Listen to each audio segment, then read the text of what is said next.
Hi, welcome to Geetha Saraswati boutique. இன்றைக்கி இந்த வீடியோவில் நம்ம என்ன பார்க்க போகிறோம் அப்படின்னு பார்த்தீங்கன்னா, நேற்று நான் என்ன ஒர்க் முடிச்சிருந்தேன், இன்றைக்கி எனக்கு என்ன ஒர்க் இருக்குது அப்படின்னு சொல்லிட்டு பார்க்கலாம். நேற்று ஃபுல்லுமே க்ளீனிங் ஒர்க்கு தான் ஃபுல்லாக முடிச்சிருந்தேன். ஏன்னா ஃபங்க்ஷனில் நம்ம வீட்டில் ஃபங்க்ஷன் இருந்துச்சு. அதில் எல்லா பொருளையுமே எடுத்து ஒன்றா போட்டாங்க. நேற்று தைச்சது தனியாக, தைக்கிறது தனியாக, கஸ்டமர் கொடுத்துருக்கிறது தனியாக, நம்ம விற்க பொருள் தனியாக, எல்லாத்தையுமே தனித்தனியாக எடுத்து வச்சது தான் நேற்று என்னோடய ஒர்க்கு. இன்றைக்கி சாதா ப்ளவுஸ் ஒரு 3 ப்ளவுஸும், லைனிங் ப்ளவுஸ் ஒரு 2 ப்ளவுஸும் நான் ஸ்டிச் பண்ண வேண்டியது இருக்குது.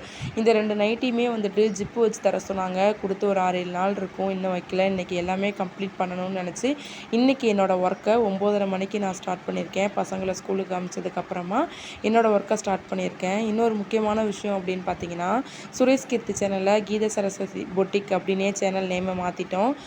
கண்டிப்பாக கீத சரஸ்வதி பொட்டிக்கு சப்போர்ட் பண்ணுங்கள், சப்ஸ்கிரைப் பண்ணிக்கோங்க. தேங்க்யூ ஃபார் வாட்சிங்.